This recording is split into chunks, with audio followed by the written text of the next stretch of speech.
Hello friends, मैं doctor PS Tiwari, आप सभी का स्वागत है। दोस्तों, वीडियो बनाने के पहले मैं आपको एक इन्फॉर्मेशन देना चाहता हूं। मेरा एक और चैनल है जिसका नाम है डॉक्टर पीएस तिवारी शॉर्ट्स। इसको भी लाइक कीजिए, शेयर कीजिए और सब्सक्राइब कीजिए। दोस्तों, आज का हमारा टॉपिक है रेड लाइन सिम्टम। आज हमारा रेड लाइन सिम्टम का 122 नंबर वीडियो है। इस वीडियो में भी मैं आपको कुछ दवाइयों का रेड लाइन सिम्टम बताऊँगा। चलिए शुरू करते हैं।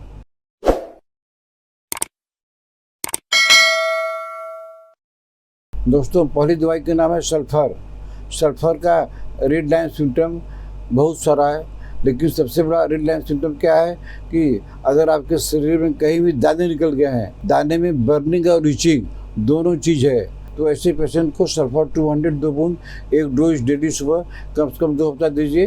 पेशेंट का जो है हर तरह का दाना, अगर ये सिम्टम है, चाहे वो स्केबिस का दाना हो, चाहे एक्जिमा का दाना हो, अगर दाने में दाना मॉइस्ट है और बर्निंग है, नीचिंग है, तो सल्फ़र से हर आदमी ठीक हो जाएगा। सल्फ़र 200 2 बूंद सिर्फ एक बार सुबह लगातार कम से कम 1 महीना दीजिए। दोस्तों, अगली दवाई का नाम है ओलियम। ओलियम सेंटाली। इसका क्या रेड लाइन सिम्टम क्या है कि कभी कभी हम देखते हैं कि हमारा शरीर ड्राई हो गया है। जब ड्राई हो गया है, जब ड्राई हो जाएगा तो फट जाएगा। तो ये सिम्टम तो पेट्रोलियम में है, लेकिन पेट्रोलियम का ये सिम्टम क्या है कि एग्रेवेशन अगर विंटर में होता है तब काम करेगी, तो नहीं काम करेगी। तो अगर किसी का जो है ड्राई एंड रफ स्किन है तो उसको ठीक करने के लिए, स्किन के मॉइस्ट को ठीक करने के लिए होम्योपैथिक में बेस्ट दवाई है ओलियम। ओलियम सेंटाली 30 पावर में 2 बूंद करके दिन में 3 बार लगातार 1 महीना लीजिए। आपका स्किन जो ड्राई है मॉइस्ट हो जाएगा। दोस्तों, अगली दवाई का नाम है एंट्रीम क्रूड। एंट्रीम क्रूड हमको 30 पावर में लेना है। इसका एक रेड लाइन सिम्टम क्या है, अगर आपके सोर्स में मस्से निकल गए हैं और पाम्स में निकल गए हैं और गर्दन में निकले हैं, ये 3 जगह मस्से निकले हैं, तो अगर मस्से का कैरेक्टर कुछ भी हो उससे मतलब नहीं है। अगर लोकेशन आपको मिल गया, सोर्स में निकले हैं, हथेली में निकले हैं और नेक में, गर्दन में, पूरा गर्दन भरा हुआ है, तो आपको चिंता करने की ज़रूरत नहीं है। तो आपको एंट्रीम क्रूड 30 2 बूंद करके दिन में 3 बार 1 महीना लीजिए। उसके बाद एंट्रीम क्रूड 200 हफ्ता में 1 बार लगातार लीजिए। ये मस्से का जो है नेस्त नाबूद हो जाएगा, मस्से जड़ से ठीक हो जाएंगे। दोस्तों, अगली दवाई का नाम है चिनोपोडियम। इसमें क्या होता है कि जो है ये वार्म की बहुत अच्छी दवाई है, कीड़े की दवाई। और कीड़ा कौन सा है? हुक वार्म है और राउंड वार्म है। राउंड वार्म तो ठीक है, लेकिन हुक वार्म थोड़ा डेंजरस होता है। तो अगर किसी सज्जन को हुक वार्म की दिक्कत हो या राउंड वार्म की दिक्कत हो तो उनको जो है चिनोपोडियम जो है मदर टिंचर 5-5 बूंद करके, ज़्यादा नहीं, 5-5 बूंद करके दिन में 3 बार कम से कम 15 दिन तक ले लें और फिर अपना स्टूल का टेस्ट कराएं। अगर नॉर्मल होता है तो ठीक है, नहीं तो 15 दिन और ले लें। लेकिन चिनोपोडियम हुक वार्म की और राउंड वार्म की एक बेस्ट दवाई है, इससे बढ़कर और कोई दवाई नहीं है। दोस्तों, अगली दवाई का नाम है फिलिक्स मास्क। ये क्या है? ये टेप वार्म की बहुत बढ़िया दवाई है। आप अपना बीच बीच में स्टूल टेस्ट करवाते रहिए। अगर आपके स्टूल में आ गया है, टेप वार्म आ गया है, तो आपको चिंता करने की ज़रूरत नहीं है। आप जो है फिलिक्स मास्क 5-5 बूंद करके बच्चों को दीजिए दिन में 3 बार, और एडल्ट में 10-10 बूंद करके दिन में 3 बार लगातार दीजिए। तो ये जो टेप वार्म है ये निकल जाएगा। दोस्तों, अगली दवाई का नाम है कलकीरिया कर्व। कलकीरिया कर्व हम कई बार बता चुके हैं। आज का इसका सिम्टम क्या है कि कैरिज या वर्टिब्रा, हमारा जो वर्टिब्रा है एक कैरिज हो रहा है और जो है डिफेक्टिव ग्रोथ, बोन का फॉर्मेशन अच्छा नहीं हुआ, बोन में कोई डिफेक्ट आ गया और उससे आपको रिमेटिज्म हो गया, उससे आपको आर्थराइटिस हो गया, उससे आपको चलती भाषा में जो बोलते हैं बतास हो गया। तो इसके लिए कलकीरिया कर्व 30 पावर में 2 बूंद करके सुबह शाम कुछ दिन तक ले लीजिए। उसके बाद कलकीरिया कर्व 200 सप्ताह में 2 बार लगातार लीजिए। तो बोन का विकास नहीं हुआ है, बोन में डिफेक्ट हो गया है, इससे जो आपको रिमेटिज्म हो गया है, इसके लिए यह एक रामबाण दवाई है। कलकीरिया फास्ट काम नहीं कर रही, कलकीरिया क्लोर काम नहीं करेगी, कलकीरिया कार्ब काम करेगी।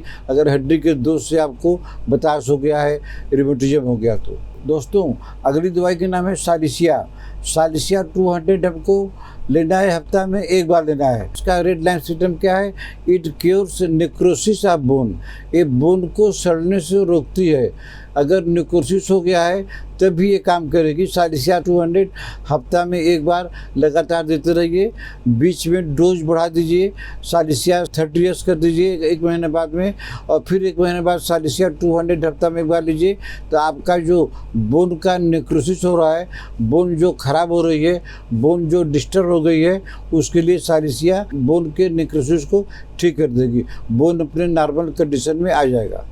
दोस्तों, अगली दवाई का नाम है बर्बरीज वल्गरिस। इसका रेड लाइन सिम्टम क्या है कि हमारे इस जॉइंट में दर्द है, इस जॉइंट में दर्द है, आर्थराइटिस है, कहीं जॉइंट में दर्द है, तो आप जॉइंट की दवाई दे रहे हैं, आप उसका केस टिकिंग नहीं किए हैं कि इसको यूरिन में दिक्कत है, इसको पेशाब में दिक्कत है, पेशाब में दर्द है, पेशाब में जलन है, तो इसके लिए बर्बरीज वल्गरिस। अगर जॉइंट पेन के साथ में यूरिन मिला हुआ है, यूरिन का दर्द, तो बर्बरीज वल्गरिस 10-10 बूंद करके दिन में 3 बार लगातार लीजिए। आपका जॉइंट पेन भी ठीक हो जाएगा, आपका पेशाब का जो प्रॉब्लम है वो भी ठीक हो जाएगा। दोस्तों, अगली दवाई का नाम है जोनासिया सोका। ये जो है लेडीज़ के हर एक प्रॉब्लम को ठीक करती है, जैसे लिकोरिया, जैसे एमेनोरिया, पीरियड बंद हो गया, मेट्रोरेजिया, हैवी ब्लड आता है पीरियड के टाइम में, चाहे फाइब्रॉइड्स आता हो, चाहे इंड्रोमेट्रियोसिस आता हो, हैवी ब्लड आता है, यूटेराइन काली, नाभि के नीचे जो पेल्विक एरिया है इसमें दर्द हो रहा है। माने 5 चीज़ अगर एक साथ में है तो आप जो है मेन दवाई तो देते रहिए, लेकिन अशोका मध्य टिंचर देना मत भूलिए। अशोका मध्य टिंचर 10-10 बूंद करके दिन में 3 बार हर एक लिकोरिया केस में दिया जाता है, हर एक एमेनोरिया केस में दिया जाता है, हर एक मेट्रोरेजिया के केस में दिया जाता है। इसके लिए भी ये क्योर करती है, एकदम ठीक कर देगी आपको। बाकी दवाई आप सिम्टम पर देते रहिए, लेकिन अशोका देना मत भूलिए। अशोका देने से ये आपकी 4-5 प्रॉब्लम जो है जड़ से ठीक हो जाएगी। दोस्तों, अगली और अंतिम दवाई का नाम है एब्रोमा अगस्टा, और इसका रेड लाइन सिम्टम क्या है कि अगर किसी डायबिटिक कोई लेडी है, उसको डायबिटीज़ है और उसको लिकोरिया भी हो गया है, तो एब्रोमा अगस्टा से जड़ से ठीक हो जाएगा। तो अगर किसी लेडी पेशेंट को और उसको डायबिटीज़ है तो उसको एब्रोमा अगस्टा 30 पावर से उसका जो है हर प्रॉब्लम ठीक हो जाएगा। डायबिटीज़ तो नहीं ठीक होगा, डायबिटीज़ के लिए तो दवाई देनी पड़ेगी, लेकिन आराम हो जाएगा। लिकोरिया में आराम हो जाएगा, लिकोरिया ठीक हो जाएगा अगर डायबिटीज़ की दवाई साथ में खाते रहें। लेकिन एब्रोमा अगस्टा का एक रेड लाइन सिम्टम क्या है कि अगर डायबिटिक लेडी में अगर लिकोरिया है तो लिकोरिया तो ठीक ही हो जाएगा, अपना डायबिटीज़ की दवाई खाते रहिए। तो ऐसे केस में एब्रोमा अगस्टा कुछ दिन 1 महीना 30 पावर में लीजिए, फिर अगले महीना में मदर टिंचर लीजिए। ऐसे ही इसका पावर पोटेंशियल इंक्रीज करके लेते रहिए। लेडी जो पेशेंट है उसको डायबिटीज़ है और उसको लिकोरिया हुआ है, तब ये दवाई रामबाण की तरह काम करती है। तो दोस्तों, आज मैंने आपको कुछ मेडिसिन का रेड लाइन सिम्टम बताया। अगर आपको ट्रीटमेंट लेना है तो हमको व्हाट्सएप पर मैसेज करके अपना अपॉइंटमेंट बुक कर सकते हैं। आशा है आपको हमारा आज का वीडियो पसंद आया होगा। इसको लाइक कीजिए, शेयर कीजिए। अगर आपने हमारा चैनल अभी तक सब्सक्राइब नहीं किया है तो सब्सक्राइब कर लीजिए। तब तक मिलते हैं अगले ऐसे किसी वीडियो में। नमस्कार।